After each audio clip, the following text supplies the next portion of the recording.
I'm live, I know.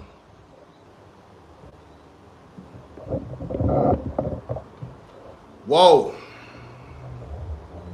Welcome, everybody. Good night or good morning, wherever you are in the world. Wow.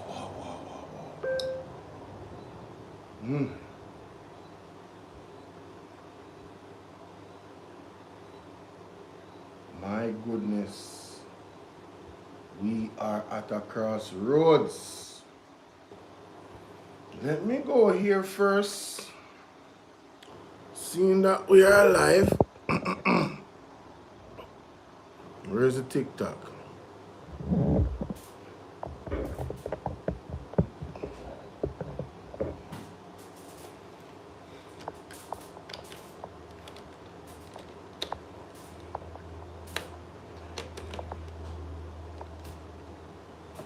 See,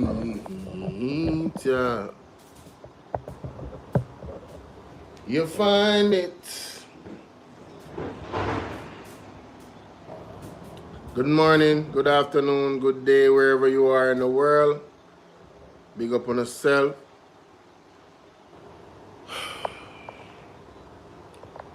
We have to just start the live nowadays. We can't even wait to all them things are serious what go on in Jamaica. The corruption is like it there everywhere. I don't even know if it's say like boy, man, I don't know where I am, man. I don't like up the live and share up the live, people. You know, we're gonna have a riveting discussion, yes? Why is it? What other Bluetooth is on? Oh, this one. Alright, let me turn that off. See if there's another Bluetooth on. No, not on this. Let me see if there's a Bluetooth on here, so. When I look into his eyes, give thanks to the Most High for bring me back home safely. Can't take that for granted, ladies and gentlemen. You know, the going out and coming in. It's serious. Jamaica is being eroded by corruption with this present government, as the government. And there's no excuses for it. As much as how they try to, attempt to make excuses, this is the season of exposure, ladies and gentlemen. And it was prophesied. It was prophesied that the skirts would be lifted. And, people like to say a lot of things about the churches. But they need to focus on the true churches. We can criticize, Don't get me wrong, We can criticize. But you see the true church, them, we need to, just as loud as we criticize the one that we're not do right, we need to raise our voices to promote the ones that are doing the right. How you doing, Michelle? Karen, how you doing, my darling? Big up yourself. Zine, I can't stop playing a word and a verse on TikTok because the references are just on point. And I'm encouraging people to go to that platform. It appears as if, they're not listening, but I will continue to encourage. I will continue to encourage. This is a new one. Any nation that is going to successfully counter this kind of unconventional warfare, which is where the world is now, the position where the world is now at, will have to be underpinned by God through born-again believers. Yes. Because I'm only the prayers of the saints, the praise as in the time of Jehoshaphat, as in the time of Joshua, the prayers, the praise, the worship, as in the time of the apostles. We saw what happened with Peter and others. It is as we dig deep that God is going to be showing us the enemy before the enemy shows up. Whatever strategy the enemy is going to use. And through prayers, we can also nullify and shut down. We can also take evasive action. We can cause through prayer. Because remember now, the angels of the Lord are available. And they're always waiting for assignment. They are the ones who can also pull down drones from the atmosphere. I'm telling you. They are the ones who can block signals. Yes. They are the ones who can also destroy aircrafts, cause systems to malfunction. Systems that should function in a particular way starts malfunctioning, and so on and so forth. We have to if you think what he's saying is strange, you need to go back to the reference of Sodom and Gomorrah. You remember when the men was lusting of the angels? What did the angels do? Who remember that scripture? Remember that. Remember what the angels did to the men? Yeah, man. Just remember understand that the winning of battles. Mummy, all right? Oh, what me say a while ago? Oh, okay. Overcoming in these end times is not going to be dependent on who has the largest army, who has the latest technology, who has the most nuclear warhead and all of that. No. It is going to be won by those who are in Christ on the Lord's side. Yes, there will be the World War III, which has actually started, but it hasn't fully manifested itself, but it has started. It is when it is announced you will realize that it had actually started, but it has started. Wow. And it's just a matter of time before it will escalate and will take shape, so you will actually see where it is going to be centered. And it's not going to be centered on one battlefield per se, but multiple fronts it's going to be fought. Yes. Wow. And it will pave the way for Armageddon. And that is where the Middle East will come into play in a big way. That's where Armageddon will take place. There are many who don't quite understand, but I can tell you that's where it's going to take place, in the Middle East. Any nation that is going to successfully counter this kind of unconventional warfare, which is where the world is now, the position where the world is now at, will have to be underpinned by God through born-again believers. Because only the prayers of the saints, the praise as in the time of Jehoshaphat, as in the time of Joshua, the prayers, the praise, the worship, as in the time of the apostles. We saw what happened with Peter and others. It is as we dig deep that God is going to be showing us the enemy before the enemy shows up. Whatever strategy the enemy is going to use. And through prayers, we can also nullify and shut down. We can watch, because I've been, good night everybody. I've been watching this series Thundercats. That, you know, the Sword and Thundercats. If you're old enough, you're gonna know. Give me sight beyond sight. Thundercats. Oh, we need sight beyond sight, ladies and gentlemen. We need God to give us sight beyond sight.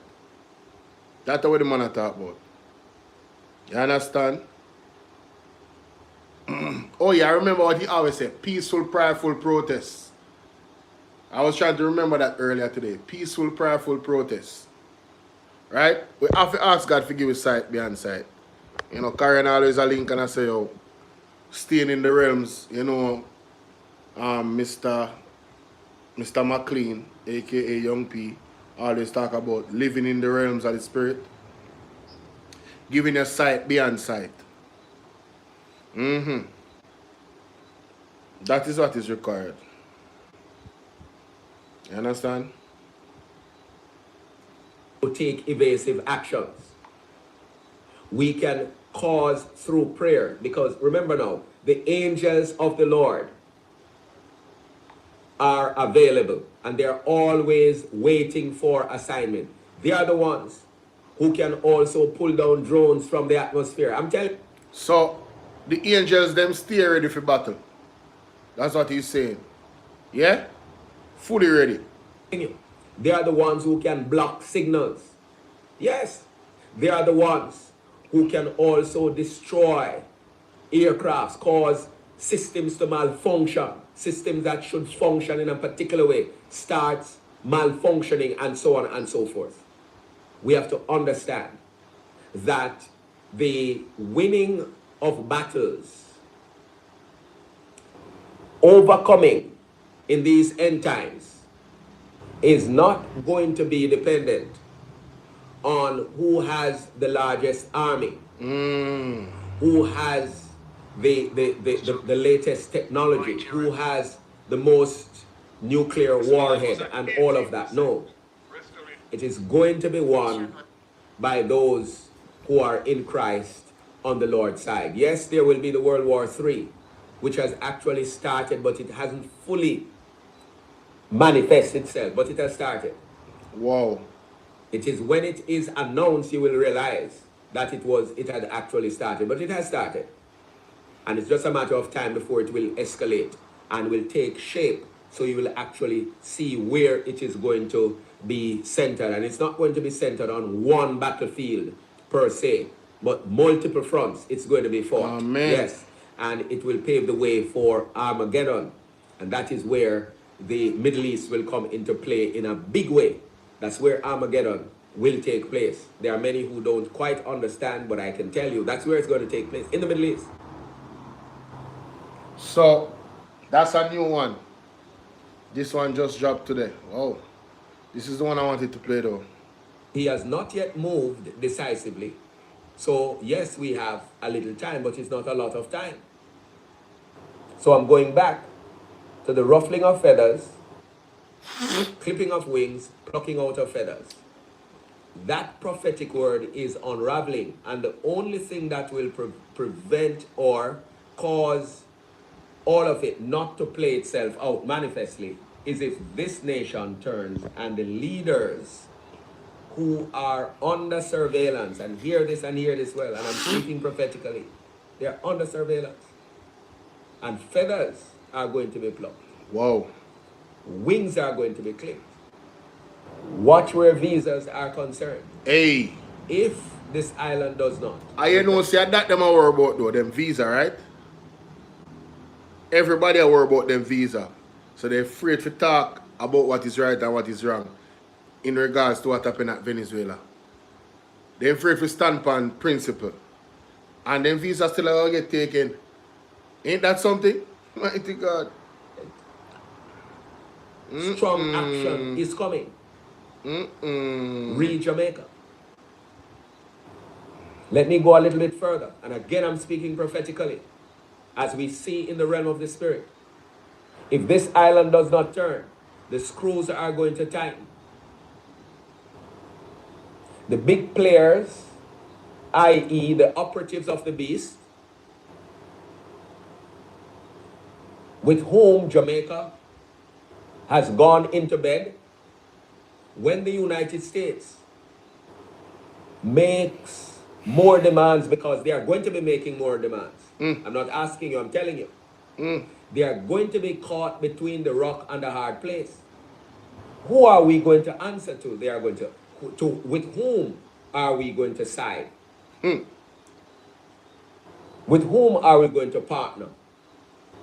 You're going to be between a rock and a hard place also, because they have taken huge amounts of money from different players, and they have to deliver. So there are going to be consequences. That is the problem.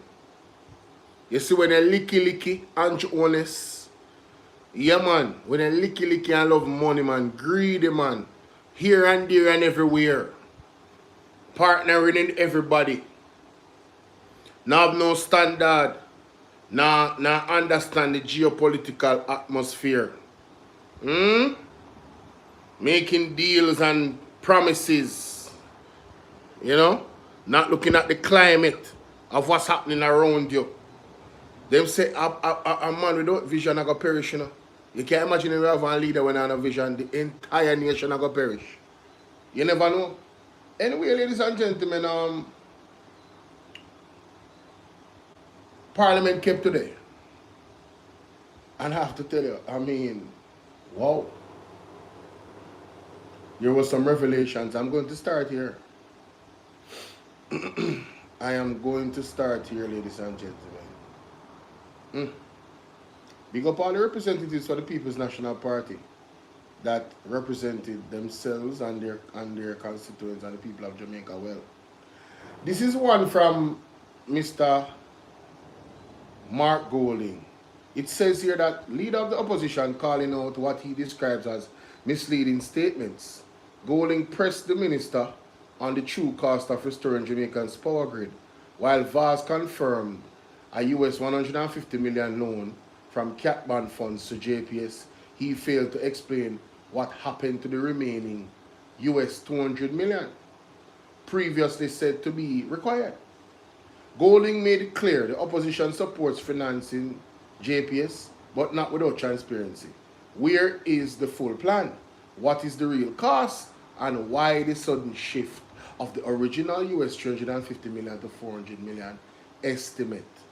Straight questions, no dodging. This is accountability in action. Ladies and gentlemen, bangarang. These people don't change their... A leopard don't change its spots. Let me tell you. And Darrell Vaz has been in this position before. Darrell Vaz has been in the position where, remember the buses? We have 63 buses. Where's the rest of the buses? Where is the rest of the buses? Where's the rest of the school buses? Bus after bus after bus after bus after bus after. Where are they?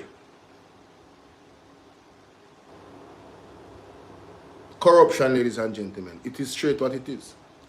Corruption. Until they can show you the receipts, right? Until those buses come, it's plain corruption. And what we want to see is why I am pushing the signing of the MAGNITSKY Act, right? If you're on TikTok, look at my bio, please.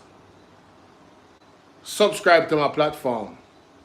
Go to my page, open the part that says more under the subscription amount. Press more. At the top of all the links, you will see the MAGNITSKY Act. Click it, open it, put in your email and the information, sign the act. It's going to go to a point where it's going to say donate. Do not donate. Go and look under the part where it says donate. You're going to see I'll share it instead. Press I'll share it instead and share it with other people so they can sign it. What is the MAGNITSKY Act about? The MAGNITSKY Act is about holding the government accountable where corruption is concerned and human rights violation.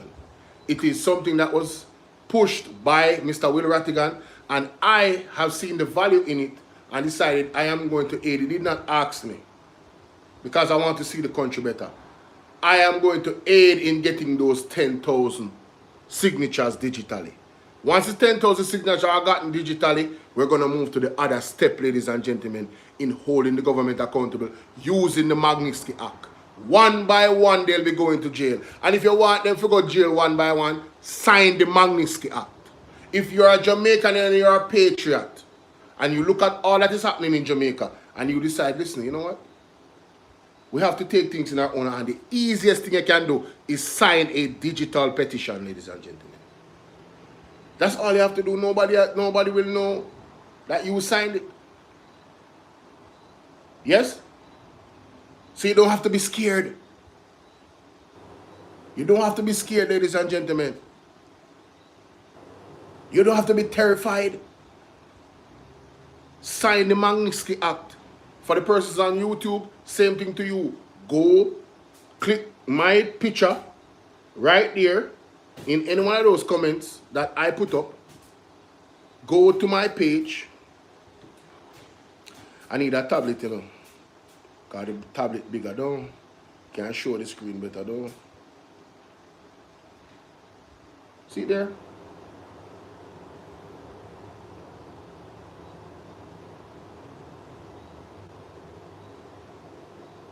See there? See there? See there?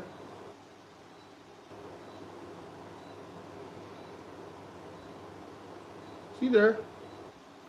And then now, you click on the page and open up that part.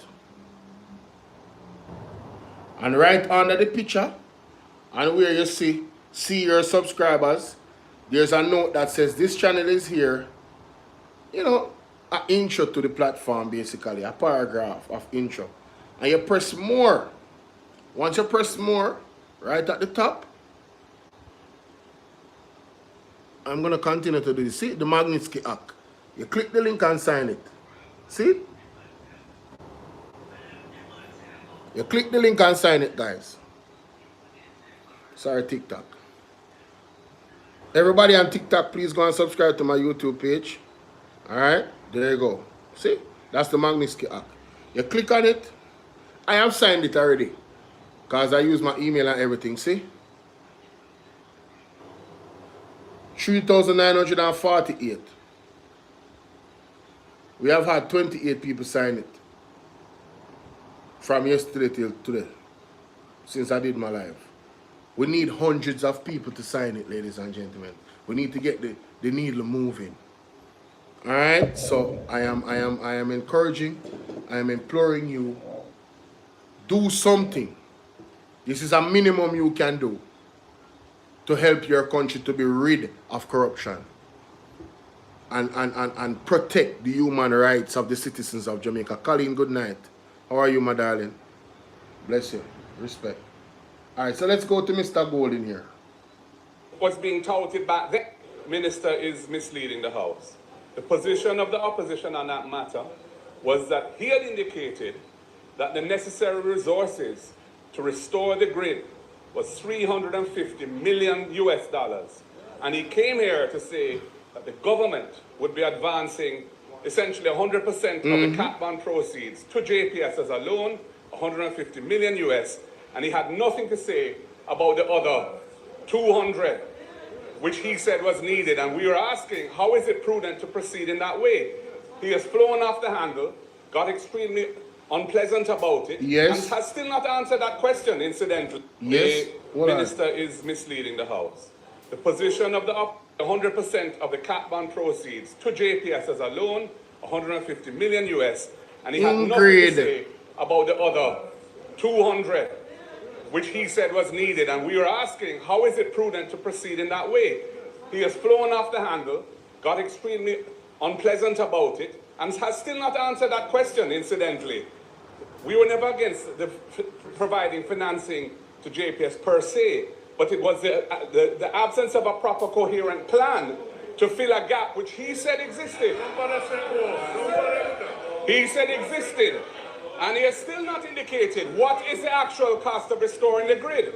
He has not said what the actual cost of restoring the grid is, but he's indicated that this 150 million seems to be adequate to do it.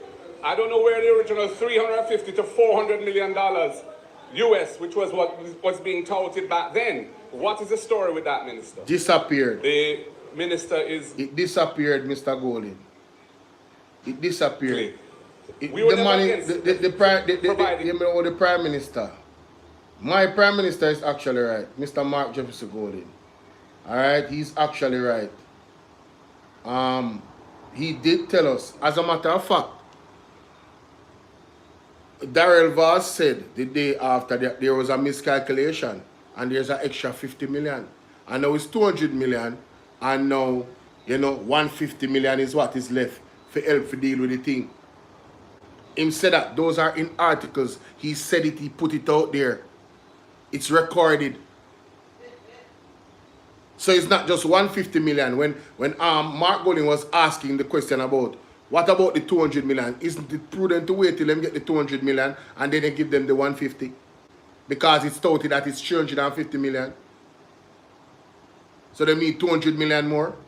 So now we have to question JPS. JPS, when Daryl Vaz is putting out these figures out there, if it is indeed not a situation where you need that much money, it's really 150 million you need. I want to ask the question, who actually was the persons who did the estimation? Where did this estimation get verified? Was it at Daryl Vaz mathematics? Because you know, that shaky, you know. 1, 2, 3, that shaky. Ask Damien Crawford if you think I lie, me I tell. So who did the estimation for the actual money for the 300 million? Who did that estimation? Where did that figure come from? Because it's on the Hansard. He said it in Parliament. It's not something that he said outside of Parliament. So we have him on record. Who came up with that figure? Was the Minister of Finance involved in that? Where did that estimate come from of 350 million? Are we to believe that there's skullduggery happened in between JPS and Daryl Vaz in regards to restoration of the grid? You can't move from 150 million, 350 million to 150 million being adequate enough. There's no way. With 200 million gone in our estimate, that is too much of a off figure. So now that raises even more questions. That raises even more questions. This is unbelievable. But let's hear Philip Paulwell. We're moving on. This just happened in Parliament today. Key highlights. Thank you very much, Mr. Speaker. And I would like to join with the House Leader who earlier welcomed back members to this segment of the term for this financial year, and also to extend best wishes to the Deputy Prime Minister, who we haven't seen in a while. We hope that he will be fully restored. He's doing well, very well.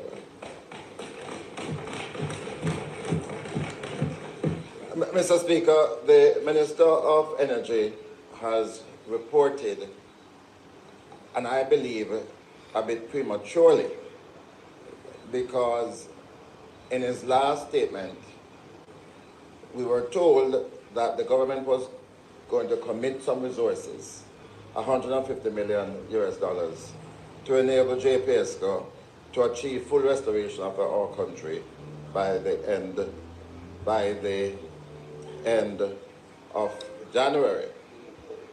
So sometimes we hear February creeping, but yeah. But I will give the minister the benefit of the doubt. And listen, we take no pleasure in people experiencing darkness. We want Jamaica to have a fully restored grid, and 100% of our people having access to electricity. And at no time did we berate the government Easy for fix, trying to assist in the funding. What we had a difficulty with was the arrangement that we were told about. And we still have a problem with it, because what the minister has said today is that those 50,000 customers in Westmoreland and elsewhere are not going to get their electricity. Mr. Speaker, on the 25th of November, the minister had announced that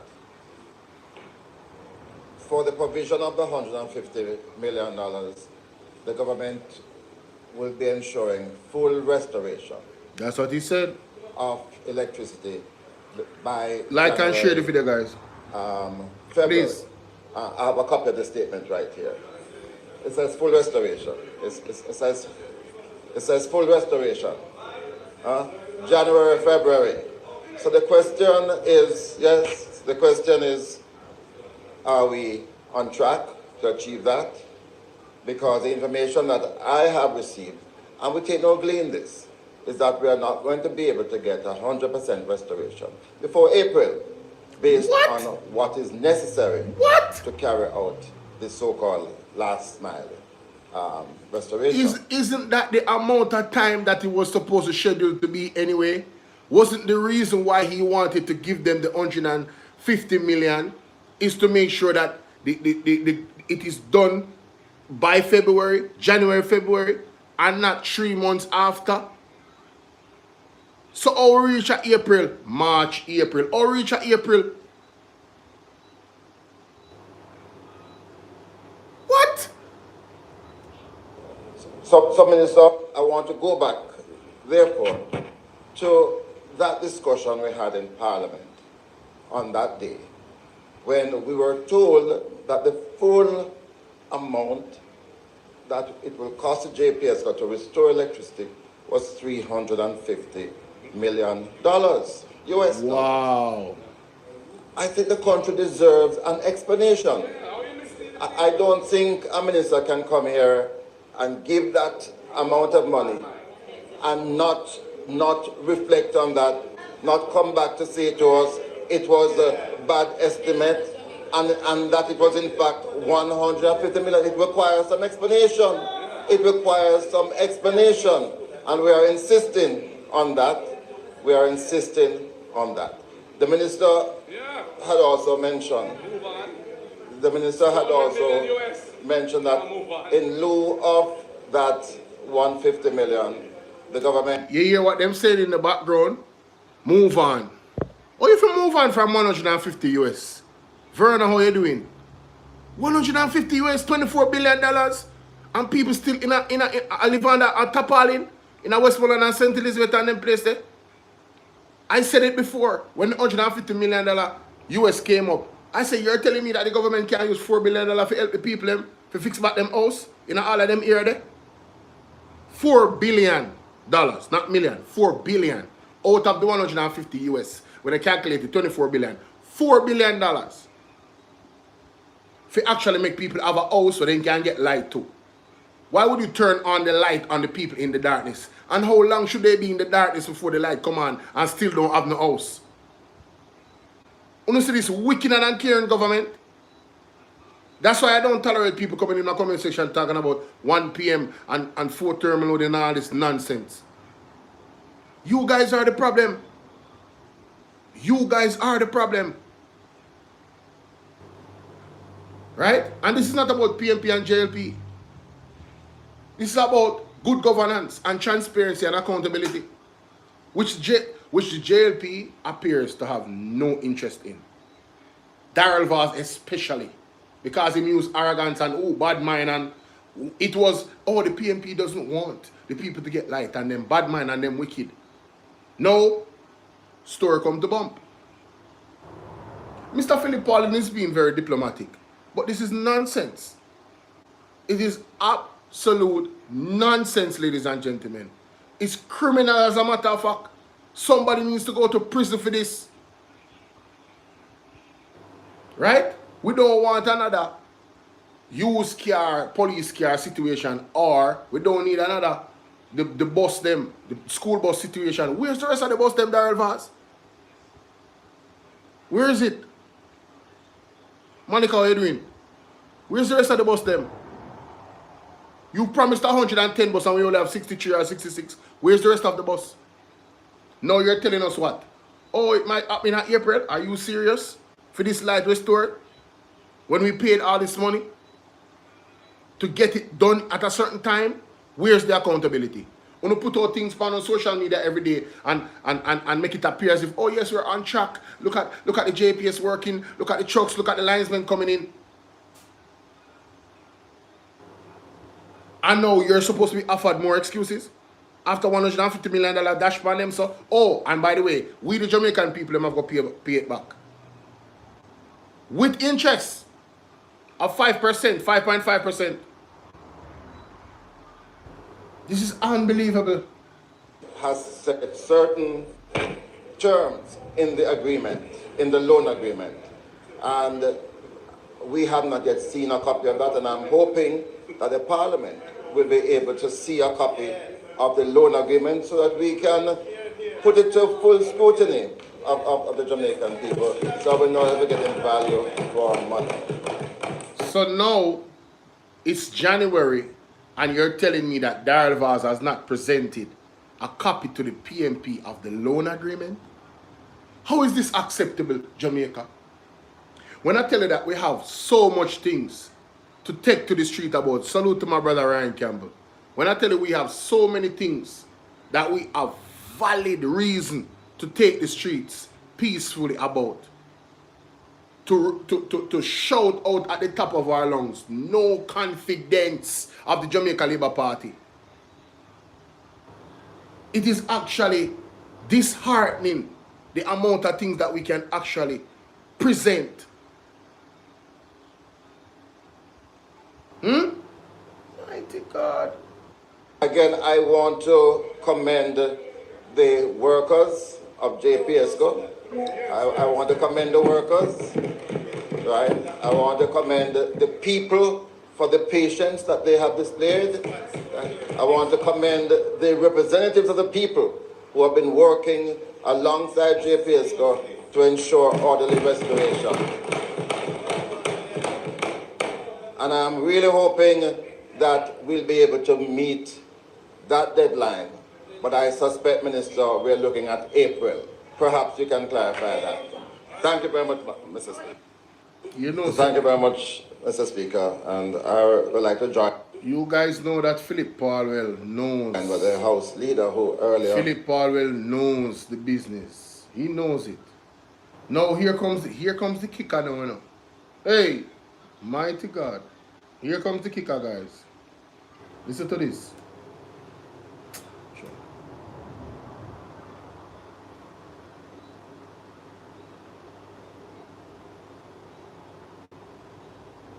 Westmoreland was at 18% restoration. That was the middle of December. We are now at the middle of January, and we are now at 49%. There is no rebuilding of lives that has taken place from Ferris to Hodgins in St. Elizabeth. To go further, Mr. Speaker, there is not one customer of JPS in Eastern Westmoreland that is currently with electricity.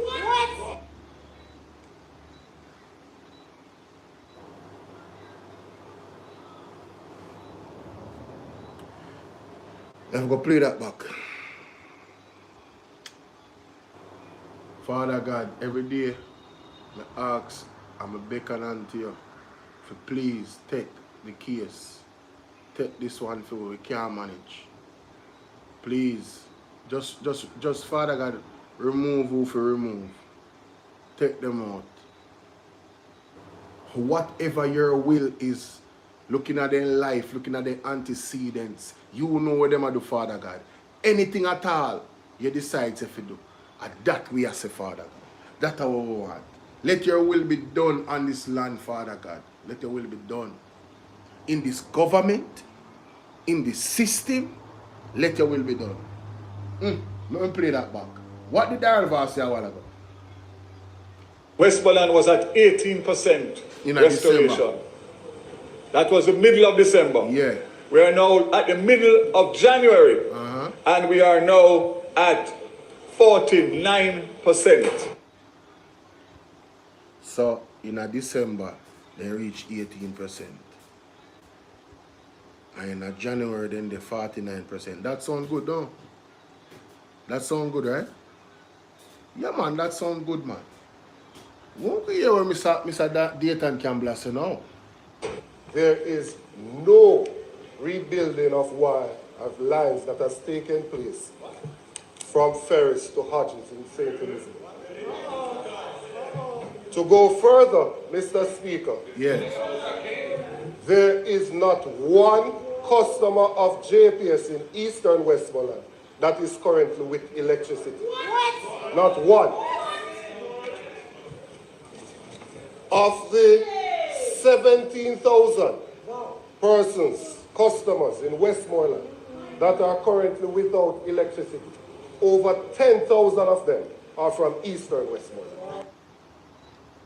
So, more than half, a large majority, more than half of the persons that were affected by light being taken away from them is in Eastern Westmoreland. And 10,000 of them still don't have light. Darrell Vaz came here and said in December it is at 18% restoration. And now in January they are 47%. 47 minus 18, ladies and gentlemen, is 29. So 29% more of the people them that lose light, right? Gain have back light. If you was to do the numbers, you know, let me draw from my calculator.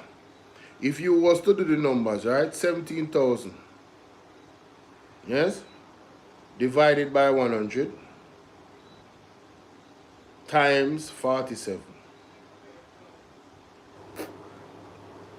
right, 7,990, and 7,000. So according to Darrell Vaz, 7,990 of the persons that was affected by a lack of electricity in Westmoreland got back their light.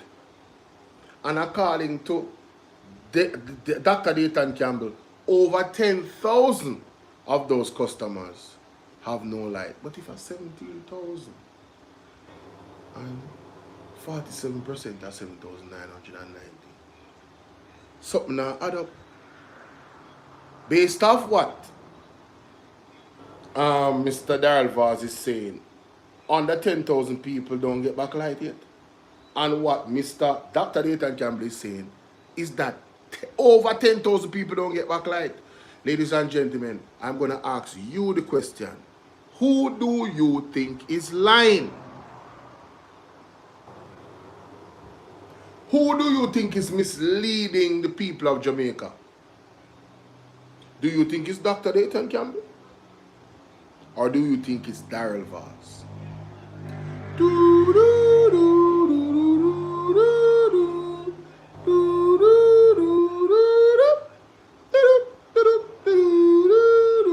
Put in a comment in the comment section, man, and I'm going like I'm afraid. Out of the two members of parliament that spoke in the house today on this matter, who do you think is misleading the people or lying about the numbers? Darrell Vaz or Dr. Dayton Campbell? Please let me know what you think in the comment section, ladies and gentlemen. Let's continue. That is the question. Approximately 60% of them are from Eastern Westmoreland. Wow. They say the substation is paradise to come so you can service Darliston and Betheltown and other areas up in the hill. And then from MAGNITSKY so you can service White House and other areas down on the flat. They have a proposal to do that restoration. But as of today, there is no customer in Eastern Westmoreland with electricity supplied by the JPS. None. Not one. Not one single solitary one. One dege, none. No, sir. Mighty God. Not one person. Not one. Let me hear what I say. Information that I've shared today is coming to me directly from the management of the Jamaica Public Service. Oh, so now a public service, a JPS a tell lie according to Darrell Vaz. So hold on, Darrell Vaz, as the Minister of Government, do you just take information without verifying it? As a Minister of Government that is supposed to be responsible, do you just take information from agencies without going and literally having people on the ground to verify? Isn't that something that Andrew Honest come at vloggers about? Spreading misinformation and disinformation? And you're speaking in the House of Representatives, the Honorable House of Representatives, and now you're scapegoat. Yes, sir. is to tell us that, yeah, I mean, you know, listen, you know, I heard it from somebody. I heard it from the JPS, and I repeated it. This is where we're at, ladies and gentlemen. What a dark day in Jamaica. I will be addressing postcab tomorrow morning, and I undertake to give a response, informed response, to the questions that have been raised. So hold on there. How comes you're not informed now? This is unacceptable. This is his rebuttal. He is going to... Mighty God, you know there's something wrong. Oh, Jesus, please, may I beg you, remove them, Father God. Please, may I beg you, God. Just remove them. We can't take no more. We can't take no more, please. May I beg you. Father God, we understand the people don't want to repent. People don't want to give you your praise. Father God, may I beg you to remove them, Father God. We can't take no more. Please, Father God, please, I beg you. What is going on? Did he just say an informed response, ladies and gentlemen? What was his statement before? An uninformed one? What is actually happening here? The management of the Jamaica Public Service. I will be addressing postcab tomorrow morning, and I undertake to give a response, informed response, to the questions that have been raised here today. Mr. Speaker, I met with Mr. Hugh Grant. I met with Mr. Hugh Grant, the CEO of JPS, and a group of members from JPS who are currently stationed at Sanders in the White House Division in Eastern Westmoreland, and they went through and gave a full presentation to myself, the member from Western Westmoreland, and the member from Central Westmoreland. Right? No. So Daryl Vaz, you're lying? Are you lying to the people, Daryl Vaz? Is Daryl Vaz lying to the people, Jamaica? Is Daryl Vaz indeed lying to the Jamaican people? So the information that Mr. Dr. Nathan Campbell is speaking, he's letting you know that the reference came directly from the JPS. What kind of bangarang this Daryl Vaz that bring the JPS in, ladies and gentlemen? Daryl Vaz seems to be bringing the JPS into disrepute. What is going on? And I want you guys to go and watch PMP Facebook page and look at this clip. And I want you to look at Daryl Vaz's face, in facial expression, when Dr. Nathan Campbell said this a while ago. It is very, very telling. That's all I will say. It is very, very telling, ladies and gentlemen. You cannot make this up. Trina, how are you doing? You simply cannot make this up. Plan is to put a generator in Darliston so that you can serve the school, the police station, the health center, tax office, and I've asked them to go down as well to Clifton Boys Home. That is a plan to do so. Plan to do so. Not something that has been done. When Daryl Vaz came, I don't know, maybe him can't read the briefing. You know what, maybe that's, listen, I'm being so serious right now. I am trying to offer this man an olive branch. Maybe Daryl Vaz cannot read the briefing. Maybe that's why he misrepresented what the JPS is saying. Maybe he read the plan to do so and thought it meant that it already happened. In any event, it's high level of incompetence. Right? In any event, the least of it is, and that's is not a minimal thing, you know. Incompetence as a leadership, you know, that is running the country, you know, is unsafe for the population, you know, where the Ministry of Energy is concerned, you know.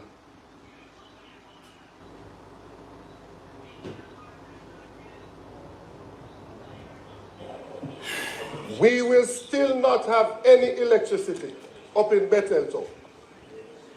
When we say that there are persons who are not ready to receive light, that is true. And that is also not new.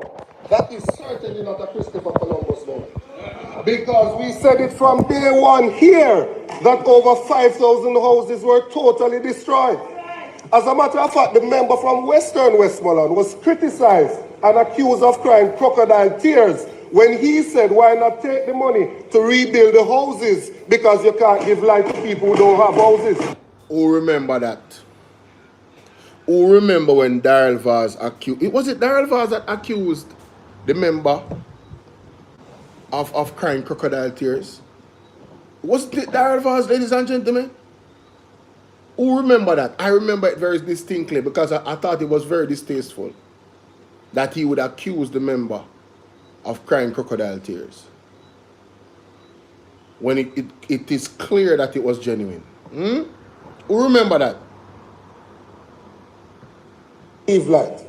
That is true. And that is also not new. That is certainly not a Christopher Columbus moment. Because we said it from day one here that over 5,000 houses were totally destroyed. As a matter of fact, the member from Western Westmoreland was criticized and accused of crying crocodile tears when he said, why not take the money to rebuild the houses because you can't give light to people who don't have houses. I believe that is Ian Hales. I believe that is Ian Hales. Everybody's definition of dating. Vaz. I believe that is Ian Hales. Daryl Vaz accuses Ian Hales of crying crocodile tears.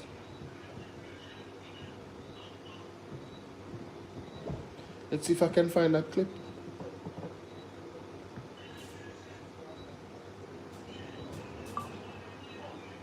Here it is. Or C, I hear, or C, two specific MPs in Westmoreland who came to, one went on social media and hit out against the JPS loan, and one in Parliament yesterday who grilled the Minister of Finance about the prudence of this. Yet still, one of them on social media up to recently was crying crocodile tears in one and then fighting against it. I want to leave this with you. As usual, I like to go to my Oxford dictionary and I Google crocodile tears. Tears are expressions of sorrow that are insincere. The origin, mid-16th century, said to be named from a belief that crocodile wept while devouring or luring their prey. That is the one on social media. The one yesterday that called Recrying Parliament last week. We have a thing called dry cry. I looked it up and it said dry cry meaning in Jamaica. In Jamaican patois, dry cry often refers to pretending to cry or shedding fake tears to gain sympathy, attention, or manipulate a situation. It implies a false display of sadness without being genuine. I leave that to the Jamaican people to judge. I hear. So you guys remember? Huh? This is a TikTok moment. This is a TikTok moment. I'm telling you right now, this is a TikTok moment. This is a TikTok moment. This is a TikTok moment, ladies and gentlemen. We're going to do it. We're going to do it. We're going to do it.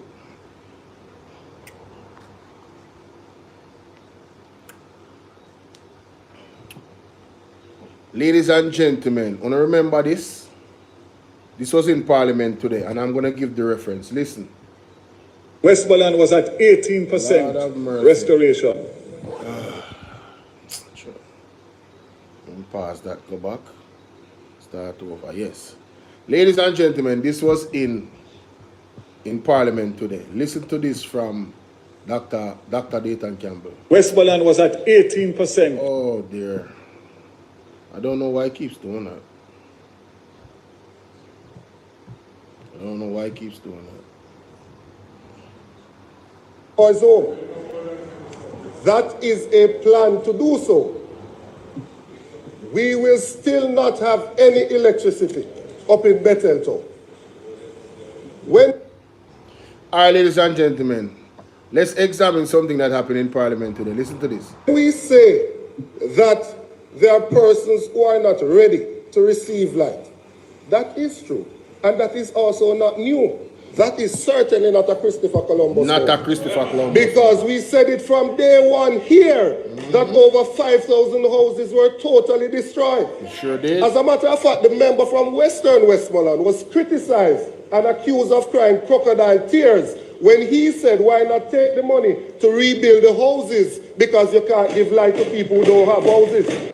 Ladies and gentlemen, in case you guys forgot, here's the moment he's talking about, that he went on JIS at a conference, and this is what Darrell Voss said. I hear or see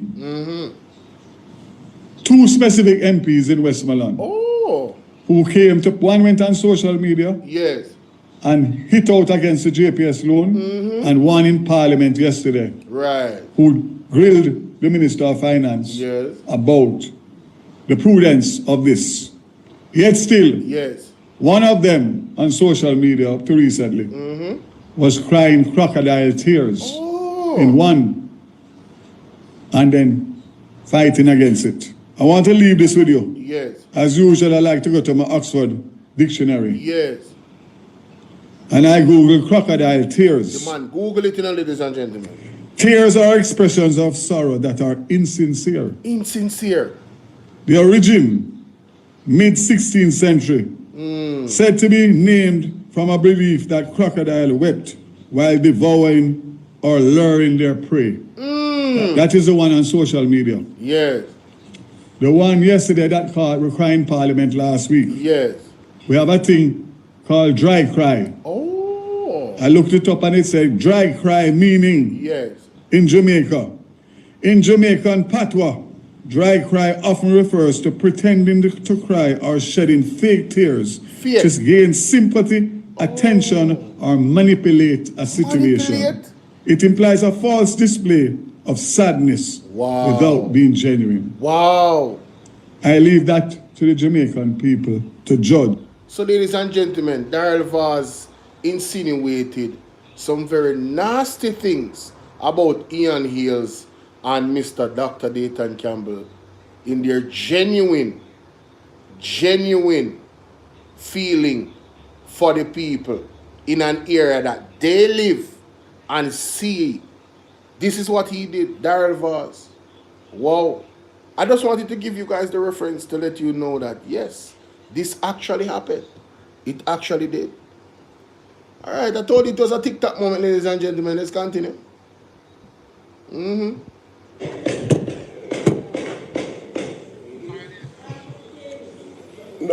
No, the minister said in his statement as well that 21,000 persons are not ready to receive and that JSIF will be working with them.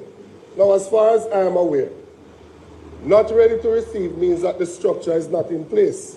What JSIF wrote to us about are for persons who already have a structure in place and would not apply to that 21,000. Devil in the details. It would not apply to the 21,000 who don't have any structure. It would apply to the persons who need wiring of a structure. That is totally different. Totally, obviously. It is easy, Mr. Speaker. It is easy. It is easy for members in here who have constituencies with electricity. Ladies and gentlemen, you know what is very distasteful? Members of Parliament on the on the ruling party laughing about the seriousness of what persons are facing in not only Eastern Westmoreland but all of the parishes that were affected. Sometimes I wish, you know, something would fly in their throats when they're laughing. Yeah, man. Yeah, man. Yeah, no, true. I wish a fly would just, yeah, man, just momentarily, no, you know, not happen to them momentarily, yeah, man, as a signal, you know. Sometimes I wish it would happen like that. Because they have no heart, they have no soul. They are living their best life, collecting our tax dollars while laughing at the struggle of the people. I wonder if it's because, you know, they are disgusting freedom. They are disgusting. I wonder if it's because, you know, the areas are largely dominated by the People's National Party voters. I wonder.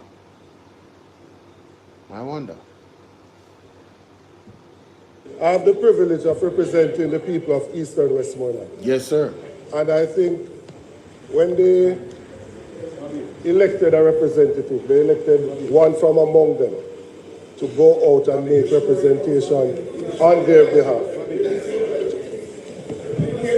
It is easy, Mr. Speaker, for members who are not affected to laugh and say anything they feel like. It is much different when you have an entire constituency of over 30,000 persons who currently do not have electricity. It is totally different. And let me just make a clarification, very important clarification.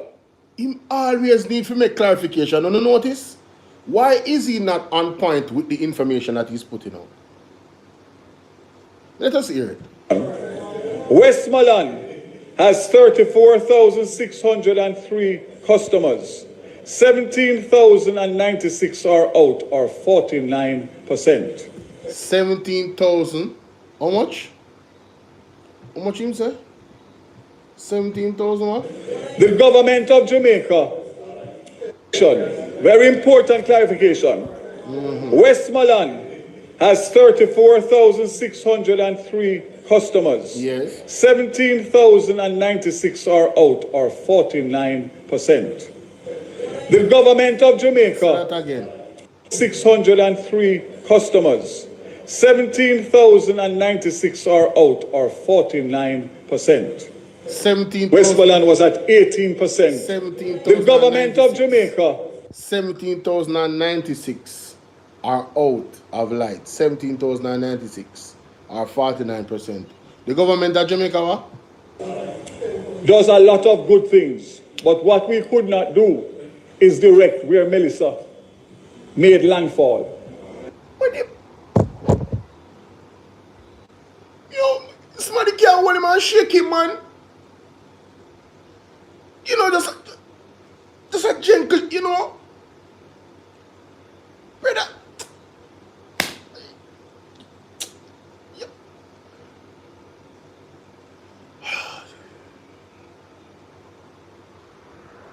I'm having a Saturday moment. Saturday, how are you? I'm having a Saturday moment. And therefore, a lot of what is being said here is not because of any other reason of the geographic location of the landing and the damage that was done.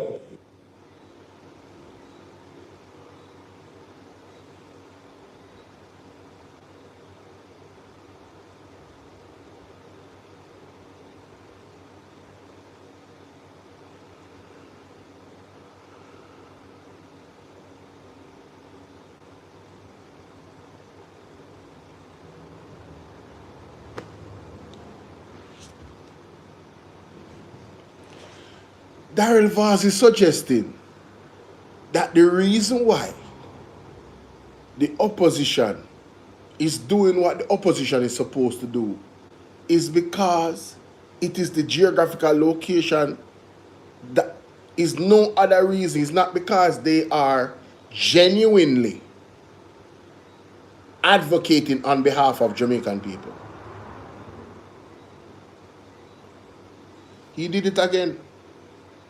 He's being consistent with his statement about crocodile tears, you know.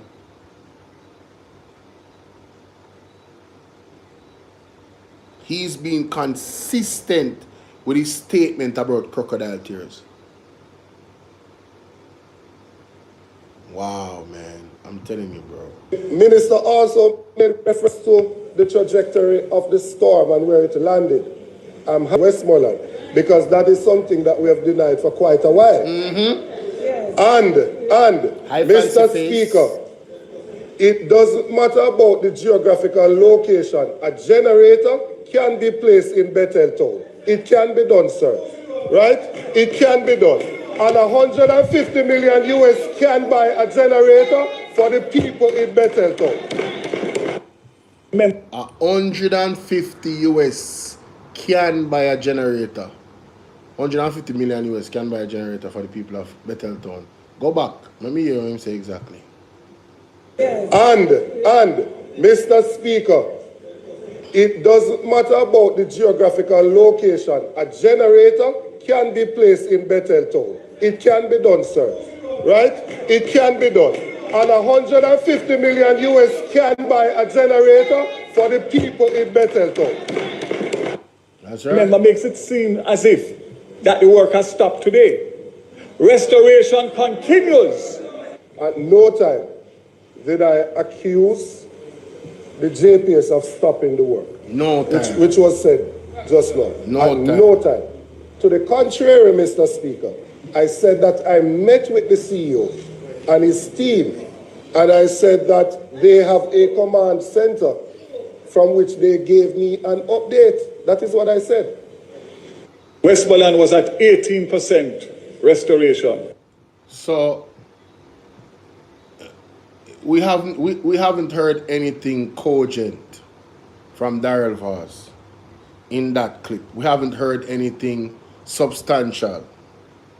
Just a bunch of nonsense and accusation towards the intent of the opposition's advocacy. Their tears that they cried, their genuine tears that they cried for the people. Because a human being, a real human being, not a reptile, cannot go to Westmoreland and see the disaster. Not just Westmoreland, all of the areas that were affected, and see the disaster and not. You can't be there and not shed a tear, ladies and gentlemen. You have to be an alien. I don't know if they are aliens or if Darrell Vaz is an alien. I don't know. I cannot speak to him being a human being or not. All I know is that aliens are among us. And if you're not an alien, you're going to have shed some type of tears for the people in those areas when you see what they are going through. But maybe because of the geographical location, Darrell Vaz doesn't really care. You see how that works? Just like how we accuse them of being, you know, what they call it, selective outrage. Maybe the reason why he's not outraged is because of the geographical location.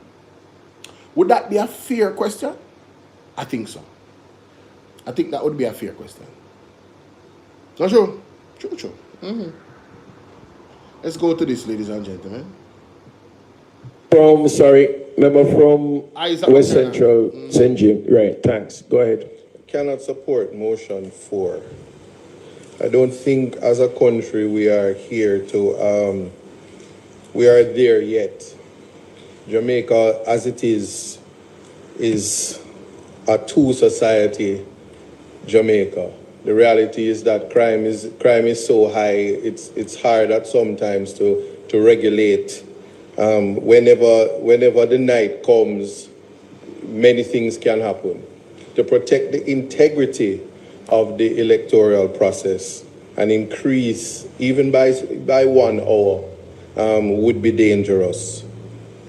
We should look or try to consider, especially the geographical locations of some areas, whether it could at all, even with the advancements in technology, support an increase in the voting hour. As it is right now, the integrity of the voting process, the containment, the best way to contain is the time constraints. There are many other things that can be considered in terms of how ROPA, with an amendment, can regulate how the private sector treats with the ability of voters to get the time to actually go and vote without fear of intimidation or loss of income or whatever it is that would prevent them from participating in the process. But one of the greatest ways to protect the integrity of the process is to be in keeping with the time in our current state. Now, even as this bill is intended, or this motion is intended to increase the time without the technology being implemented across all constituencies and in all polling stations. In the last election, and using the data and using experience and the information, there are polling stations that don't even have light, and it was still used. And we do have information. I can speak in relation to Portland Eastern. There were polling stations that were allowed to stay beyond the 5 p.m. time. And what happened during that time, the integrity of the voting process was compromised. Not the last election. That is exact at 5. But to increase it at 6, and we're dealing with the time, and we're dealing with how the sun rises and how the sun sets, and that's something that we have to look at. And so we're talking about all of those things when we think about the integrity, right? And I don't need to coin a term, but to say that the thieves come out at night, right? And people need to understand that. I could direct that to you as well, but you haven't said that on record. But while it is that we must, when considering the electoral process, to ensure that voters and the voting process is not compromised and persons are disenfranchised, time constraints is also important given the reality of Jamaica. So I just simply, in relation to motion 4, to say that I would invite this House to also reject the increase in time. I do support you on motion 1 in its. Thank you. Big up to Mr. Isaac Buchanan. That's very clear, and I agree with him. I don't support them extending the time. I really don't.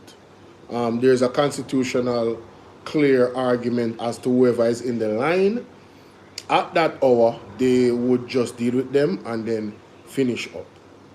But to extend it to 6 would mean that nightfall would come down too much, and then the security of the ballots would not only be one under question, but the vulnerability would expand. And therein lies a big problem, ladies and gentlemen. Therein lies a big problem. Yes? Now let's move to this. A lot of this I have not listened to. It says, whoa, voting methods. Mr. Kenneth Russell speaks on it as well. Let's hear what he has to say. This can be is welcomed, and Mr. Speaker, I want to briefly speak to two of the motions. The first being the second motion having to do with the ROPA. And in this regard, the suggestion by the motion that we change the way that someone votes is welcomed and probably long overdue. We do have a large segment of our community, of our society, who believe an X indicates wrong. And so for that reason, as simple as it sounds, do not engage in the voting process. And so I welcome that aspect of the motion. Really? As the other member said previously in her contribution, I would want us to give consideration to the implement which is used, because this can be a security feature in the voting process, but also to restrict the kinds of marks that would be accepted instead of making it open to any mark. There are marks which are positive, and people might find that more acceptable as a way of indicating their vote. So with those two suggestions, I am in support of the motion. Motion 6, which has to do with the voters list. Again, in support with a couple suggestions for consideration in terms of changes. The links between the different agencies that have custody of data. I think we should have a conversation, or if the motion can facilitate us ensuring that there's a stronger linkage among these agencies, namely the RGD, the EOJ. I mentioned this, Mr. Speaker, because what that would mean is that the verification process, the process of removing those who've passed on or who have migrated from the voters list, would be almost, well, easier, not automatic, but certainly easier than it is now, but controlled by these agencies once you have, for example, proof of death, and that can be done without having to revert to the local EOJ office.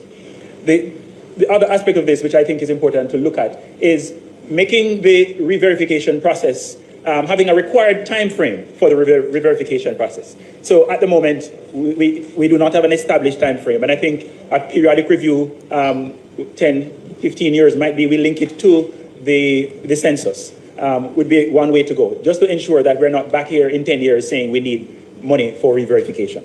And so, again, with these two suggestions for consideration, I would support the motion. Thank you, Mr. Speaker. Mr. Russell is very cogent about his positions in Parliament. He doesn't play any games, he puts it on record. And later on, we're going to see the value with not just him, but many of the members of the People's National Party and the positions that they took. We're going to see it. I'm telling you. Just you wait and see, ladies and gentlemen. All right, like and share this video. Thank you. Where are we now? Mrs. Nita Garvey. Listen to this. Motions, and that is motion number 1. I'd only like to capacity to be able to manage all of what needs to be done. I'd only like to speak to one of the motions, and that is motion number 1. Mr. Speaker, I am in full support of this motion, especially where there's an entire section of the constituency I represent, which was inherited from Central St. Catherine, not calling the name though, where all of the roads in every single scheme is bad. And in 2026, where we have tax-paying citizens who would have made tremendous sacrifice to purchase homes, to expand those homes, and to make sure that they form community groups and have neighborhood watches and strong community unions, they have to be wearing one shoes to come out of the road. When they reach on the rail main road, they have to put on another shoes to go into the taxi to go to work in 2026. The money, people need a designated shoes to hold the road bad. Them can't wear them good shoes on the road. So even the shoes where you are wearing are safe. Yo, no. Hold on there. Wait. This is another TikTok moment. This is another TikTok moment. I didn't watch, listen, what? Ladies and gentlemen, me have to wonder when Mrs. Natalie Nita Garvey just say a while ago, me kind of confused. So, I want to listen with me and want to make me know if I want me just hear she actually said. Listen to this. Where all of the roads in every single scheme is bad. And of this motion, especially where there's an entire section of the constituency I represent, which was inherited from Central St. Catherine, not calling the name though, where all of the roads in every single scheme is bad. And in 2026, where we have tax-paying citizens who would have made tremendous sacrifice to purchase homes, to expand those homes, and to make sure that they form community groups and have neighborhood watches and strong community unions, they have to be wearing one shoes to come out of the road. When they reach out the main road, they have to put on another shoes to go into the taxi to go to work. In 2026.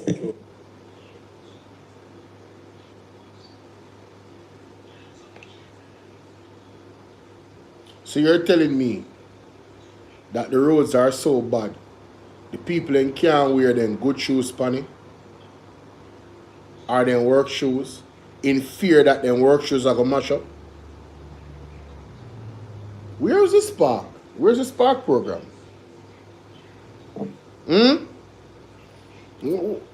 Don't tell me, say, is the hurricane mash up the road then? This was an issue before the hurricane, yes?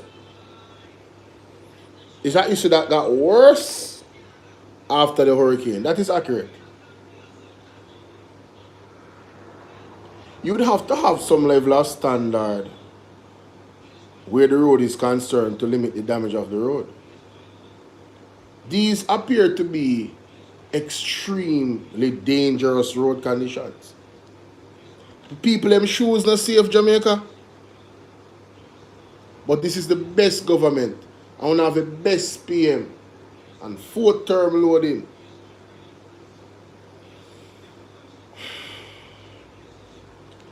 We not under one serious level of mental slavery here.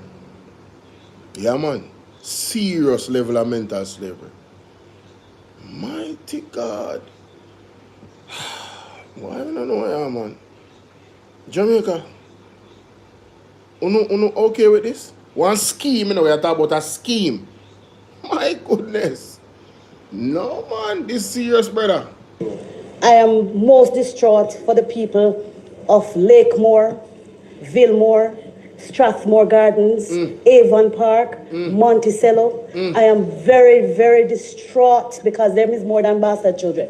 They are forgotten have been forgotten for decades. Wow. And I am afraid that I don't make the excuse that the road does not belong to this one or that one. I refuse to tell anybody that when I ask them to make me their representative. I believe we have a responsibility here. It doesn't matter which authority you're talking about. The municipal corporation must deal with municipal roads because we must have that kind of flexibility.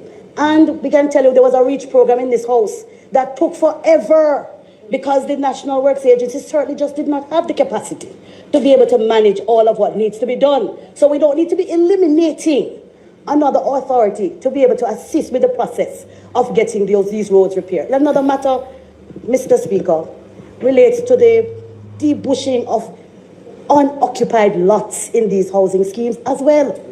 They buy the lots, they go overseas, and it is overgrown, and it attracts rodents, it attracts criminals, it even attracts crocodile.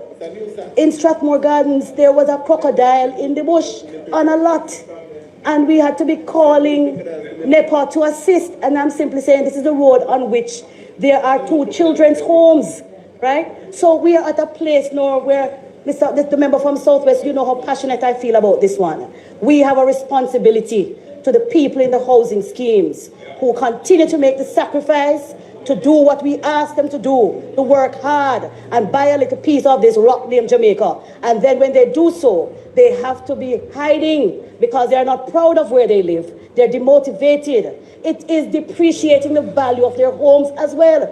Nobody no want to buy no house down there, so because of no taxis will go on those roads anyway. So they must walk from the entrance to their homes. It is time really come for you to make sure. Remember, I support you 150%. I'm also thinking that we need to attach a caveat to them people when them go to the tax office, they must pay. If they're not paying to maintain these lots, we must cut those lots, attach the money to it and make them pay it Every time you pay your tax, you must pay for the maintenance of your lot. And if you don't do that, then we have other sanctions, right? And I'm simply saying, but we have to make it law so that it is not incumbent on any discretionary power of any municipality. No, the law doesn't state that you can.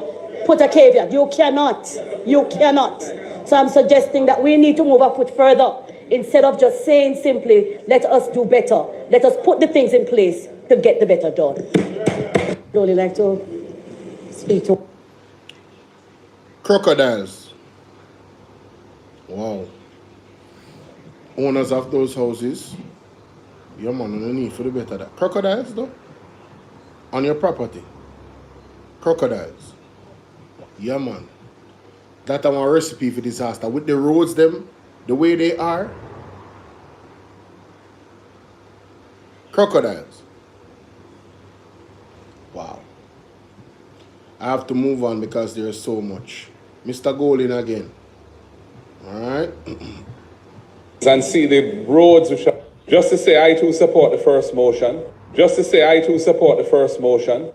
I think it's absolutely horrendous when you go to these schemes and see the roads which have essentially been abandoned by all authorities, and people pay their money, pay off mortgages, they're in the schemes, and they can't rely on any authority to maintain those roads. And I've seen it over and over again in several different parts of Jamaica. So I support that motion. I would also say that I think the argument was made, well, the authority should only have to take it over if the roads have been built by the developer. But at the end of the day, who suffers are the residents. And the risk should be borne by the authorities, not by the residents, because the authorities can put in place laws and measures and conditions to ensure that the developer does what they're supposed to do. So the owners should be shifted to the authority and taken up by the residents. So I support that. The only thing... Ladies and gentlemen, do you hear a true leader fighting for the rights of the people of this country? We have a government that is quick to blame the victims and not blame and put the responsibility where it's supposed to be. Christopher Tufton has done it so many times, and we're going to get to him. Remember when the 25 babies died at the Jubilee Hospital? What did he say? The parents was blamed because the babies were premature. Not that premature babies is a death sentence anywhere else where you have modern technology and good medicine and medicinal practices, right? But in Jamaica, he wants us to believe that having a premature baby born is a death sentence. So therefore it's the mother's fault. You know, it's not the hospital.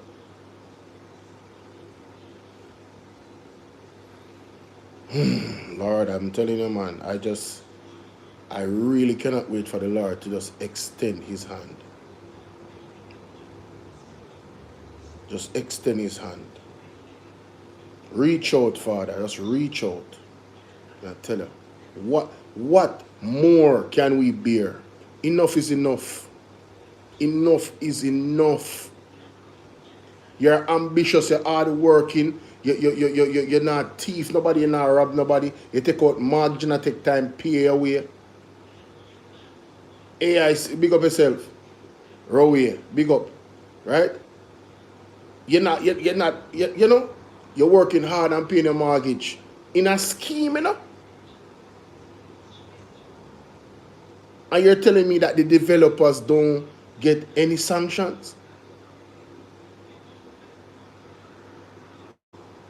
When situations like this occur, you want to give sanctions to the people that is already sacrificing to pay for these mortgages. If you give them something good and they destroy, the onus is on them. But when you have faulty development, it has to be on the authorities. It has to be on the individuals or the company that did the building. And if there's not the right sanctions, the blame goes to the government. Because the government is supposed to protect the people. Interests. That's why the people vote for them. That is their mandate, to protect the people's interests.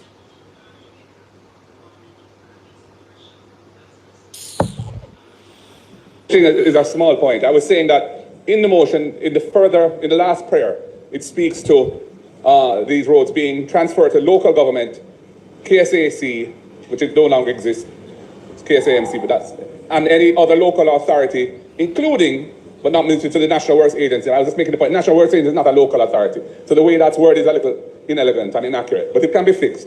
On the other motions to do with the Representation of the People's Act, I endorse what the Leader of Opposition, this is in the House, has said. I think the House should not rush to come to a conclusion on amendments to ROPA without the considered input of the ECJ and the staff who are responsible for elections. That is a tradition.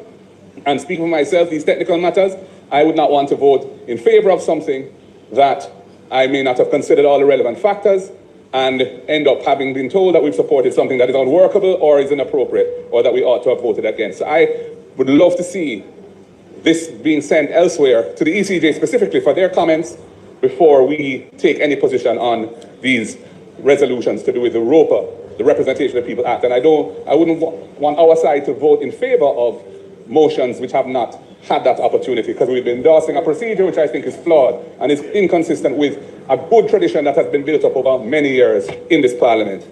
In relation to the last one, which I think is to do a constitutional amendment, it has very far-reaching implications. It's essentially eliminating the restriction on dual citizenship for membership of the Parliament. And I do think that the public has strong views on this, and I believe that we should have a process before, again, the Parliament rushes into that kind of thing. So I would support what the member for West Central St. James has suggested in relation to that last motion. Thank you, Mr. Speaker. Very clear. Sound argument, you know. The man is humble enough to say, listen, I'm not the expert on this, so let's visit the experts and hear what they have to say. What are their recommendations before we go and follow this thing through and vote on it? And in terms of dual citizenship, really and truly, Jamaica will have to decide, you know. That has to be something that they approach the people of Jamaica about. And I'm not talking about one or two Jamaicans. I'm talking about a substantial amount of Jamaicans. There needs to be an online, but then again, if they do an online thing, they can manipulate that. But online would be the best option so more people can get engaged with it in terms of a vote. And I think there should be a minimum vote count to decide on the views. Do you, as a people, are you okay with people having dual citizenship and becoming members of Parliament in Jamaica? And it's interesting that the government up today that talked about Mark Golding's British citizenship, that is legal, by the way, not against the Constitution, right? So they want to make an amendment change for persons living in the United States and so. Very interesting. What do you guys think about that? Are you guys willing to open up that can of worms? I believe there needs to be a trade-off. And it should have been done a long time ago. If somebody wants to have dual citizenship and come to live in Jamaica and serve as a leader of this country, we need to have direct link to America without a visa. We are way too close to them for us to be needing a visa to go there. I'm so serious about that. Right? They have been too involved in our politics with the CIA and all of that. And SIAGA. For we needing a visa to go to America. It is downright a disgrace, in my opinion, that this has been the status quo all this time. So I don't have a problem with in terms of dual citizenship and the government. I don't have a problem with it staying how it stay. No dual citizen, not to be no leader of no MP and no prime minister. From that aspect, that's my position, and I'm sticking to it. Moving on.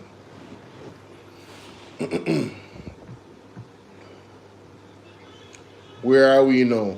Dr. Angela Brownberg, listen. As it relates to Thank you, Mr. Speaker. Mr. Speaker, I want to start with just a couple of comments as it relates to number 2, motion number 2, which has to do with the amendment to the Representation of the People's Act. I want to say that it is obvious that the member has taken some time to look at the process of election and to look at some of those areas that are troublesome and that need attention. I must say that for the second one, which is the one I'm talking about, which really deals with introducing other implements other than the black lead pencil to be used to make a mark for the candidate, and also where it refers to also introducing other marks that could signal the choice of candidates. I must say that I vehemently oppose both, and I'll tell you why. At first glance, it sounds like something that makes sense and that is easy to do. However, in my head, I am still very clear of the Jamaica in which I live. And I am also very clear that we still talk about the golden ballot. We still talk about individuals who pay persons to come in and vote a particular way. And who, no, I tell you, Moran Bay teaches me well. No, Moran Bay by-election teaches me well. And it wasn't on this side that those things were happening. So let us be very clear, very clear. And so my concern, Mr. Speaker, is that we could be in an election, for example, like the by-election in Moran Bay, and individuals from the other side pay individuals, pay voters to go into the polling station and to make a mark in a particular way. Because we have now would have made the changes for a specific mark to be used. It would then clearly identify, let's say, of the 20 persons that you have targeted to get a vote in a particular way, you would be able to say 18 of them delivered because they had that specific mark, or because they went in and used a specific implement. When individuals in this very house presented candidates who were either Israeli citizens, US citizens, yes, born in England, yes, knowing and agreeing on the 2 major qualifications, none of which they would have violated. So we are good. But what they have done with a brave face of hypocrisy is to stand on that and turn around and look at someone that they know very well, went to school in Jamaica, went to school with many of them, born here, not even his birth certificate as Jamaican was able to staunch the criticism from those hypocrites who were putting forward candidates who were in the same position, if not worse. In fact, worse is, in fact, that member who as is shown allegiance to the US, but sat in this parliament, yes, with the cover of the hypocrisy from her colleagues. And then you have the effrontery, to present before us this motion number 7, as if you really have it at heart, the real protecting the Constitution and protecting Jamaica. Rubbish. And I am saying that those individuals who support motion 7 or who bring this motion to us, them should have burned in fire and burned in hell. Thank you, Mr. Speaker. Mr. Speaker, I want to start with just a couple of... You know, I truly love that woman. Because that's the same thing I said. Remember, I just said it, you know. Remember what they did to Mr. Mark Golding. And if you notice, Miss Angela Brownburk is very loyal to Mr. Mark Golding, you know. She had one of them who burned the fire, you know. She she stand up for Mr. Mark Boland, you know. You know who else? Dr. Dayton Campbell. Ladies and gentlemen, isn't it the truth?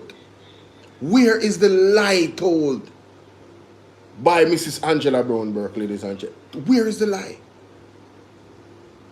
Where is the lie? Where is the lie? At first glance, it sounds like something that makes sense. Oppose both, and I think that could signal the choice of candidates. And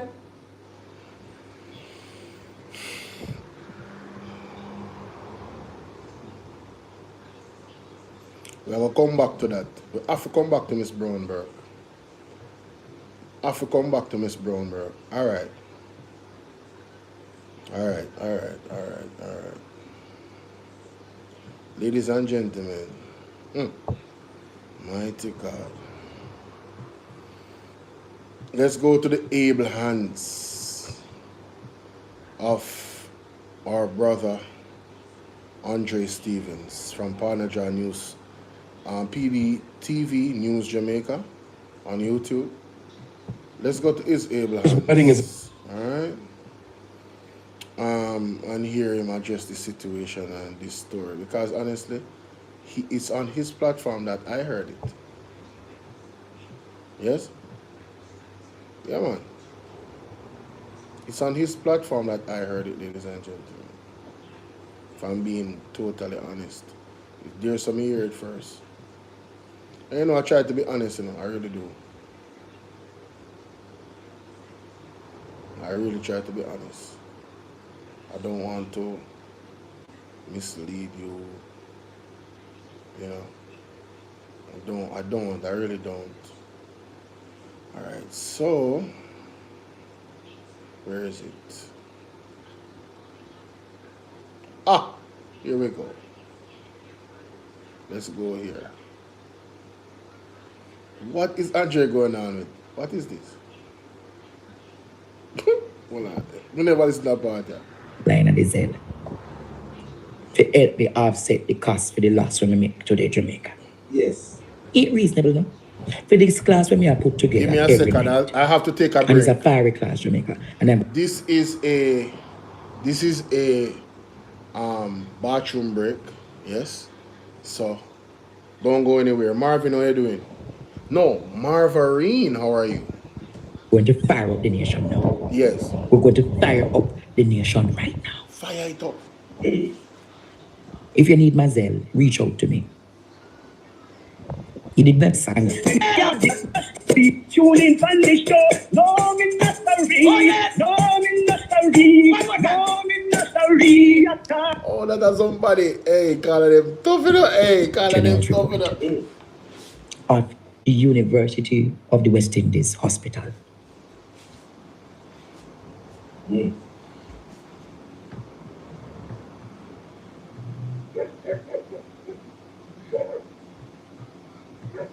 Jamaica.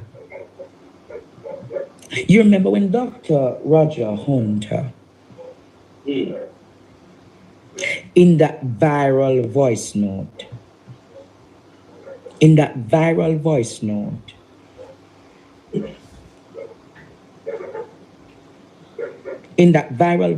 Jamaica, spoke, Jamaica, about some nefarious activities that were happening at the hospital.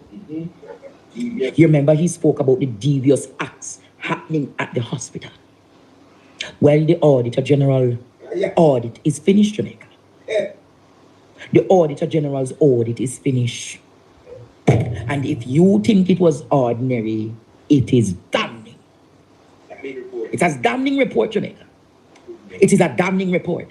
The report says over $521 million of contracts were awarded by the UE hospital without procurement guidelines followed. Over 521. That means almost $500 million Jamaican dollars. $500 million Jamaican dollars without any proper procurement guidelines. How that works? How that works? How that work, Jamaica? How that work? Yes. But I'm not surprised. Because the leadership at the UWI hospital is Christopher's best friend,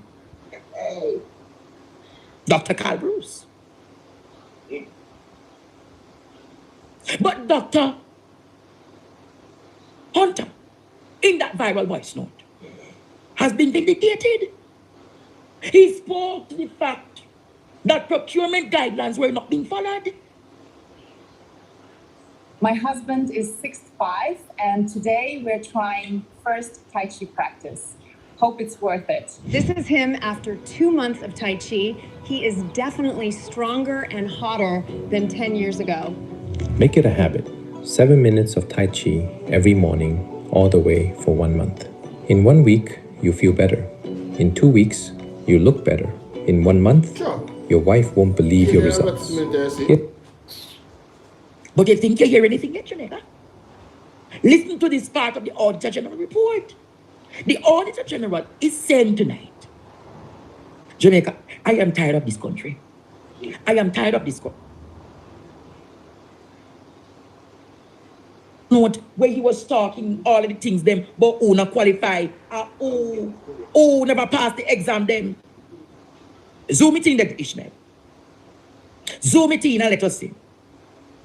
The University Hospital of the West Indies awarded 51 contracts totaling 521 million, for which the Auditor General found no procurement documentation. 51 contracts without no documentation, Jamaica.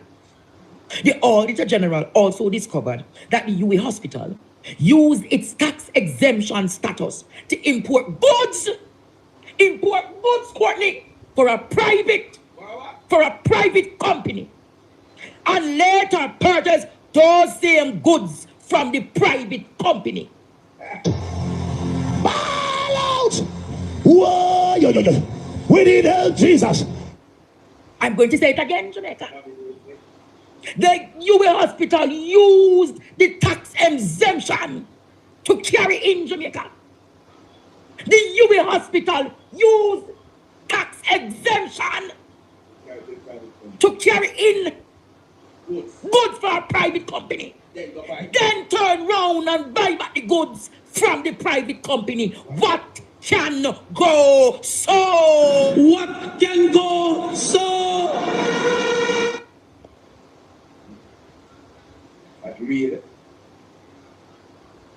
Who is the procurement officer? Who is the purchasing officer at the University Hospital of the West Indies? Well, I don't know. Have you ever listened and seen these kind of skullduggeries? This is untenable. This is untenable. So I want to ask tonight. So these are going I want to ask tonight, Jamaica. What was the item that was carried in for this private company? Was it the drill?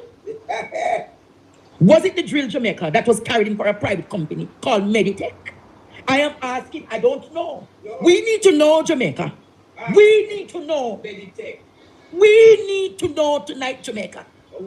Who carried in this drill?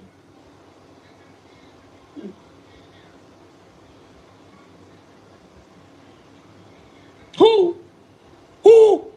What company? What did they need to carry in? And then they turn around and purchase back the item from the private company. Jamaica, look how many people suffering in this land. Jamaica, look how you and I, look how many people in our beloved island is suffering.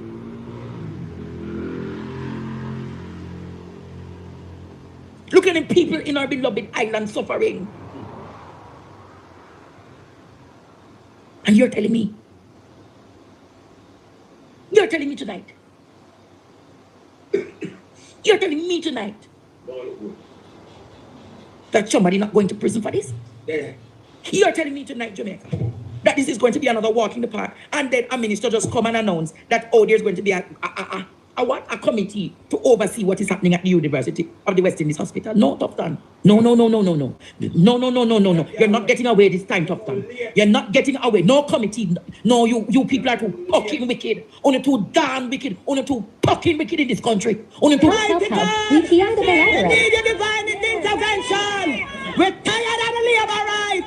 We're tired of the green people. You're not too fucking wicked in this country. Say it again. Too damn wicked in this country.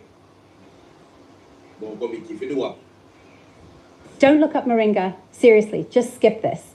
You walk past it in the market. You hear the name here and there. But nobody tells you what moringa actually is. And honestly, that's the part that frustrates me. Because this one plant has 23 times the iron of spinach, 7 times the calcium of milk, 11 times the vitamin A of carrots, 10 times the vitamin C of oranges, 15 times the potassium of bananas, 4 times the fiber of oats. And somehow, you never hear about it. Meanwhile, people are spending hundreds on supplements that don't even come close. Moringa contains 92 of the 102 nutrients your body uses in one simple leaf. But the truth is, this isn't the only ingredient nobody explains properly. There are dozens of everyday herbs and foods with incredible potential, but people use them wrong, combine them wrong, or don't use them at all because nobody taught them how. That's exactly why I created the Natural Healing Handbook. After 20 years working with herbal medicine, I realized most people don't need more pills. They need clear, simple guidance on how to use the ingredients already in their kitchen. Inside this handbook, you'll find 100... What kind of committee can see that we get back our $521 million? What?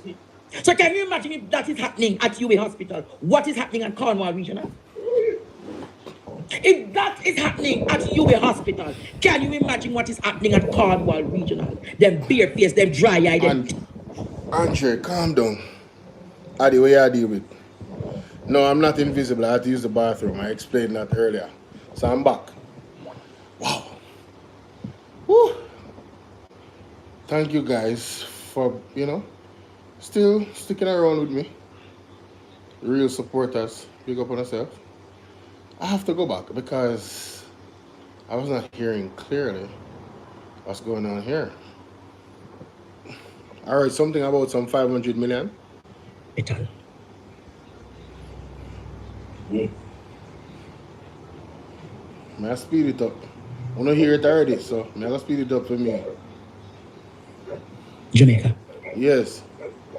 You remember when Dr. Roger Hunter, Mm-hmm. in that viral voice note? Yes.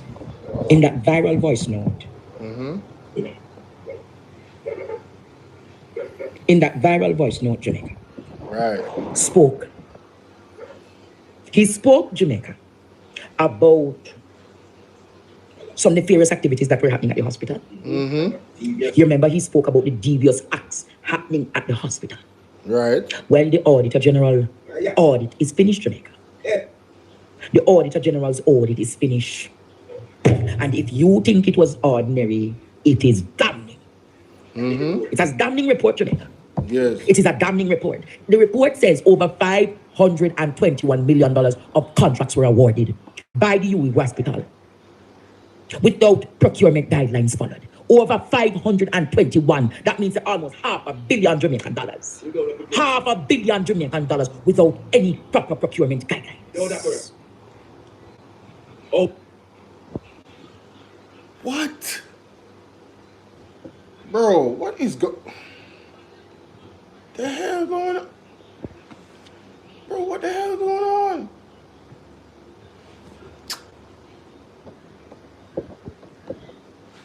On then with, sorry. Yo, the hell is going on, fam? How did we get here? 500? How that work? How that work, Jamaica? How 21 million? Mighty God. But I'm not surprised.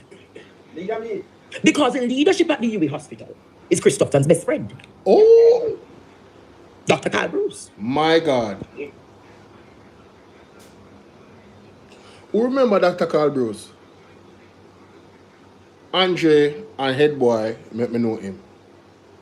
Straight up. Andre and Head Boy. Oh my God. But Doctor. Oh my God. Hunter, in that viral voice note, has been vindicated. Right. He spoke to the fact that procurement guidelines were not being followed. Mm-hmm. But you think you hear anything yet, Jamaica? Listen to this part of the Auditor General report. The Auditor General is saying tonight Jamaica, I am tired of this country. I am tired of this country. Not where he was talking all of the things them, but who not qualified, who never passed the exam them. Yes. Zoom it in that Ishmael. Zoom it in and let us see. Me have it right also. Alright. I'm sure I'm going to so. It says absence of strategic documents and procurement planning. UHWI procurement management has undermined by the absence of critical strategic documents. The UE procurement management was undermined by the absence of critical strategic documents. UHWI failed to fulfill its obligation to prepare the required annual procurement plans, providing only 2 out of 7 mandated plans, must between 2018 to 2019 and 2024 to 2025. The board of directors did not approve the plans, and the 2 plans omitted essential information such as item counts. What? Such as item counts? What you mean? You mean say them buy 600 item and they tell us that them buy 600 item, but no, what's a matter of fact, they're not tell you because there's no count. This is skullduggery. This is criminality. This is corruption. Procurement timelines. The suppliers, procurement methods, performance indicators, despite the requirements set on the government of Jamaica's public procurement handbook. Additionally, UHWI failed to provide any approved strategic plan for this period. Even though US $186,600 was paid to 2 consultants for strategic operational reviews in 2022 and 2024, as in reference in case 3.4. So they paid people for consultation for strategic and operational reviews, and yet they were not strategic in their operations.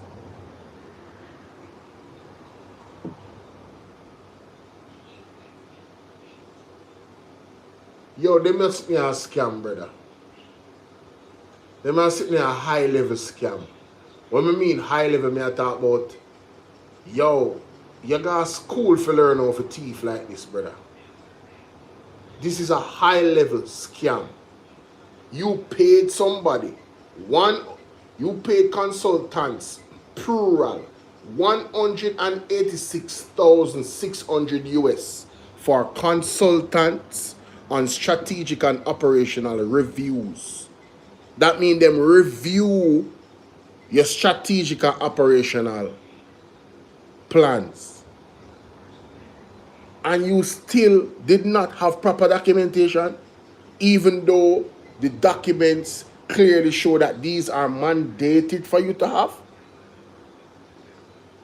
So you wasted $186,600 per consultants and did the wrong thing anyway.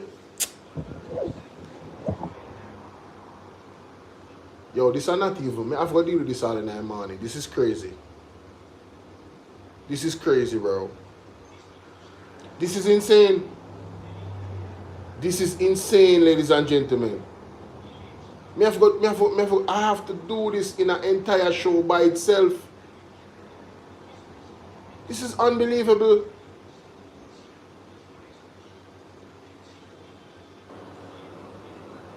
Furthermore, UHWI had not submitted annual reports and audits financial statements for 2019 to 2020 to 2024 to 2025, detailing how approximately 65 billion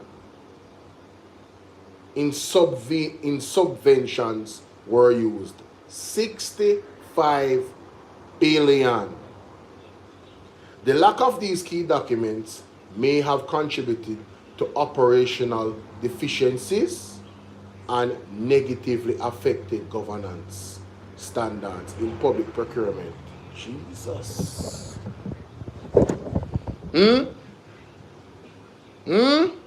Operational deficiencies, you know.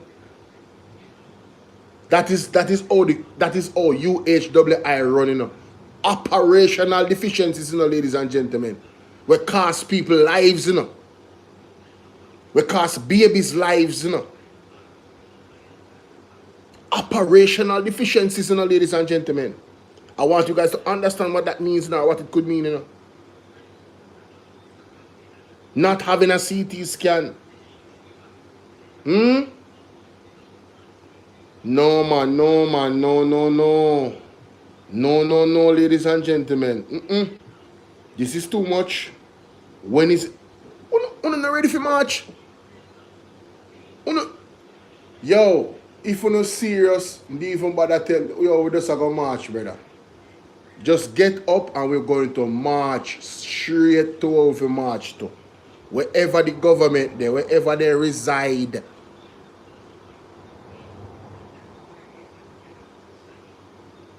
$1 million people strong, brother.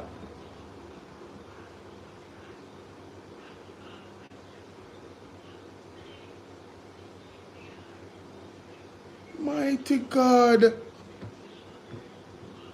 It says here that non-compliance with GOJ EP portal requirements following circular number 18 issued by the Minister of Finance and Public Service on the 23rd of June, all public entities were required to conduct and publish procurement proceedings through the government of Jamaica electronic procurement portal from August 1st, 2023. You hear that? All public entities were required to conduct and publish procurement proceedings through the government of Jamaica electronic procurement. So this should have been done. And this is from August 1st, 2023. It's a requirement. So why is it that 2024, 2025, the right procurement procedures are not being followed? Why is that? You know what? Let me save these images. Yes, I'm just gonna save these images. Yeah, man. Right now, from a computer, from the Auditor General. Yeah, man. Them images I gotta save. These are too important. Them are going to evidence file. Believe you me, this is ridiculous. This is actually ridiculous. This is actually ridiculous. And then Christopher Tufton's response is what? Tufton announces committee to review governance and accountability issues at UHWI amid Auditor General report. No. A responsive government again. Why people miss sound tired? Uno not on life in on tonight. Everybody asleep, no comment. But I thank you for being here.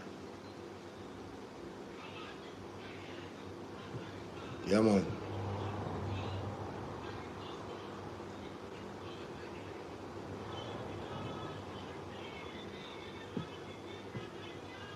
Wincinco. St. Thomas Man Church was stabbing death for brother during New Year's Day altercation. Hear them something there? New Year's Day, you know? Community water filters commissioned in Westmoreland. Business executive Patrick Hilton is the new PSOJ president. PSOJ, this man is a man of importance. We need to check out his antecedents. Birthday celebration sparked unexpected romance for Adriel, and Daniel.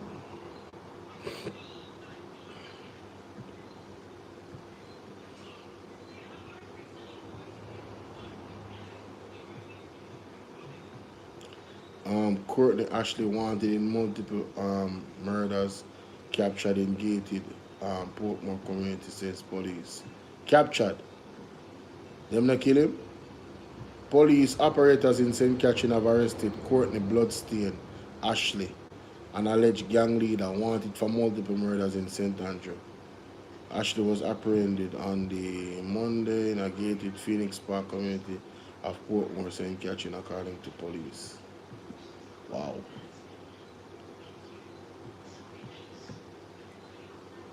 Paid partnership. St. Catherine landscaper charged after gun allegedly found at his home.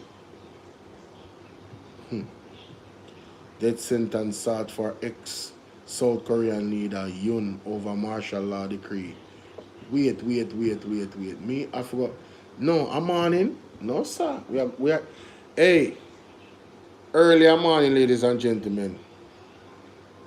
8 o'clock. I go live. I make sure so I make the thumbnail and everything.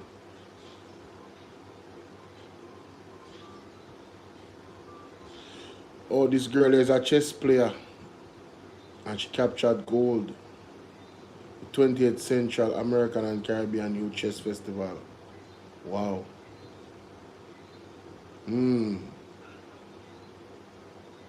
Puerto Rico. I will never kill Donnelly, says cop on trial. No, ladies and gentlemen, Donnelly is already dead, and I've never spoken on this. I will never kill Donnelly. That would suggest that Donnelly is alive. Who wrote this? Is this a typo error? Or was that what he actually said? I will never kill. Not I would never, you know. I will never kill Donnelly. Boy, if it's right, I don't know, you know. I'm just scrolling through the news at this point. I don't know what's going on. I really don't know. This sounded weird. I will never kill Donnelly. She's dead. What do you mean? You will never kill Donnelly. That's what's weird. That's weird. It's actually weird. It's actually weird. Grief supports deployed to school following a deadly crash in St. Elizabeth. Oh my God. One more baby gone. NWA eyes March 26 to finish reconstruction of Troy Bridge. Lord of mercy. Lord of mercy. Clintons refused to testify in U.S. Epstein investigation. Hey, Uno? My God. Brother, me I tell you, me no want anywhere Uno go, me no want to go with Uno. When all is said and done on the life end, wherever you are going, me no want to go there with Uno. Hell no nice. Morgan rejects Azan road spending criticism, urges facts, not soundbite. Brother, just sit down here, man. Yo. Police probing foil an alleged attempt to steal motor car in Almond Town, Kingston. That is good. Right place at the right time. We want to see more of that. St. Andrew North Police charged 21-year-old after gun seizure in Stony Hill.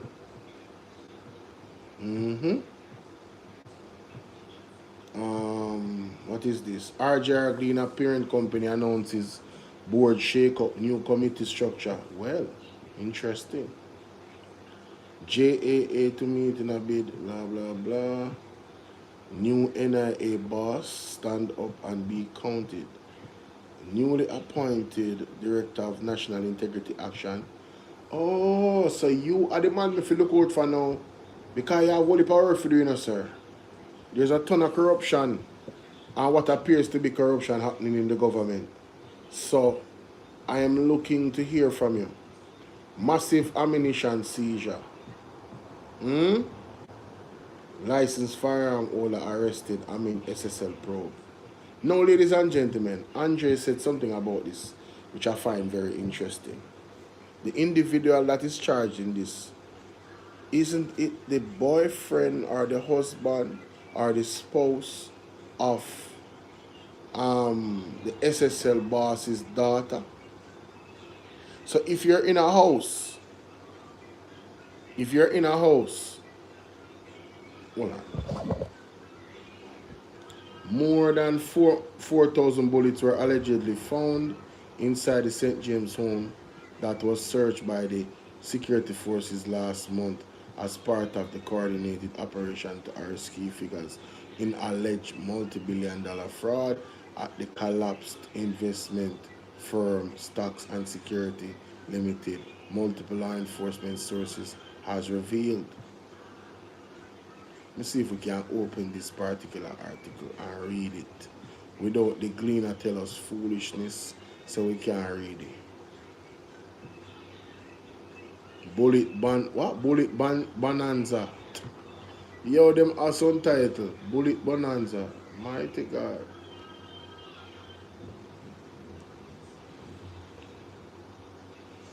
Bullet Bonanza.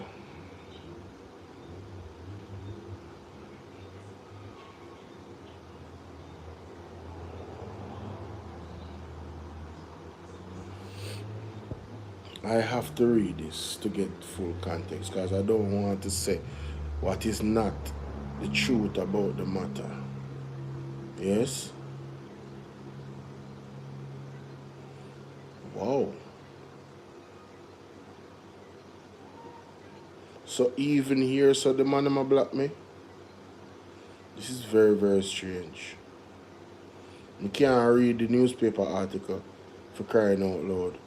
Can I get this in the Observer, the Jamaica Observer?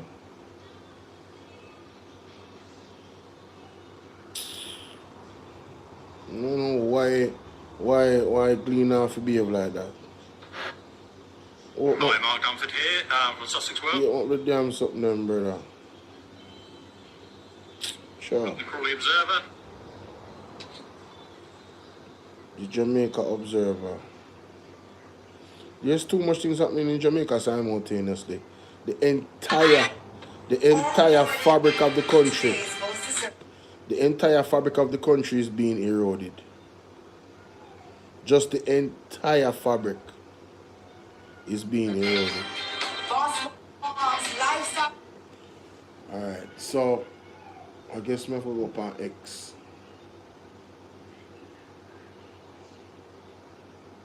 Observer.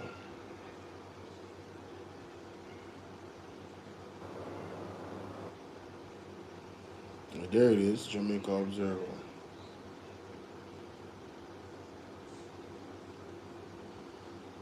Is the Observer even covering this story? Jury Act to be amended. Increase jury stipend to $6,000 daily. Quiet capture, Courtney Ashley.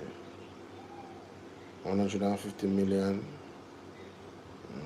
Intense release debut album Voyage. Individual US President, United States Guyanese, Grammy, at least 1,000. No man, we want to talk about the gun, the ammunition we seized. That's what we want to see. This is a top story. A tremor of magnitude. A next tremor? No, Jamaica. Hold on there. One next tremor. A tremor with a magnitude 3.0. Mighty God. Hold on, let me copy that link here. A good thing to go up on this. A tremor with a magnitude 3.1. With its epicenter located approximately 5 kilometers north of Stony Hill, St. Andrew, with a focal depth of 10 kilometers on January 8th. But I 14th now, so the old one is not talk about was the first earthquake recorded in Jamaica this year, but it is most certainly will not be the last. Oh, okay. I think our next one, I say wait. Mighty God. Me now find this thing, ladies and gentlemen, on the Observer. You know, just burn me for clean more time, I say, man. You know, why we don't let the article them open for people read? What is wrong with you now? A digital and modern time now, brother. We need to find one way for monetize the thing without subscription, bro. Come on, man. We must monetize on the channel on Facebook. The more people read on the content or the video them, if you know the video, we make money off of it. But this thing where the subscription thing, Liam, brother, I can't get to read them something. And this is an important article. That piss me off. Right? Alright, remember look for SSL, the first reported SSL. Google. SSL boss arrested. I'm going to the news. As a matter of fact, let's go here 2 weeks ago. Serious dictation was... Let me find the details on this.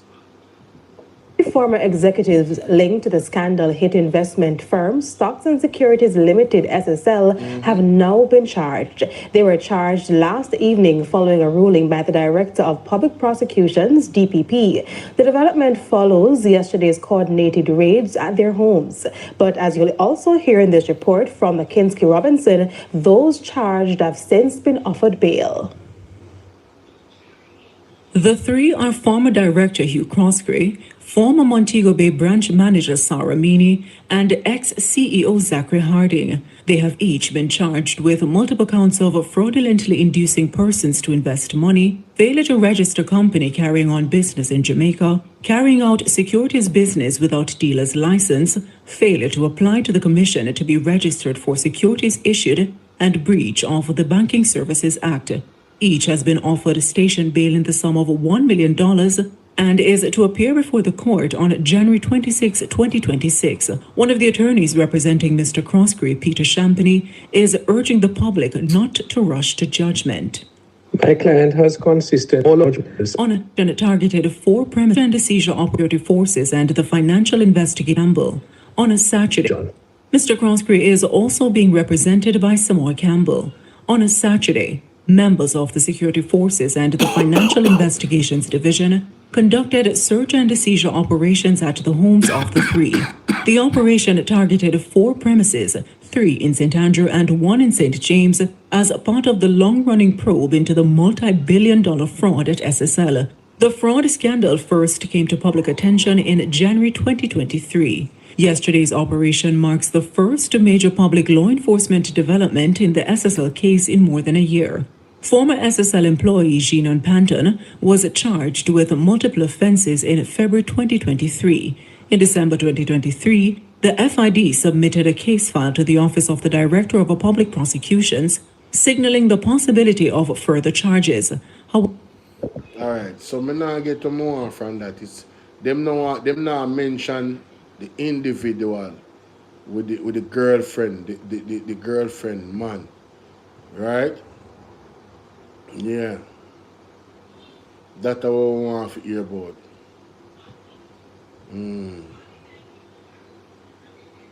All right, it look like I like this.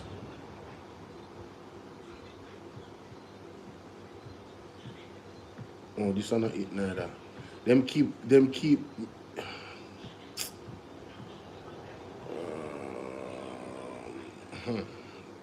me see. Gleaner, always have a better story them to me, but you know what me story them, I want if a new management one I go make things better in Jesus' name, because this is ridiculous. Brother, what do you mean if you have a website for yourself, bro, you can make money off a website just by people that click the link, bro.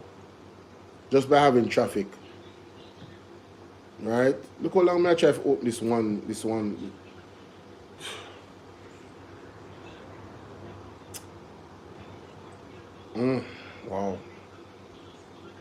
Wow. Let me just put it up to right here, so.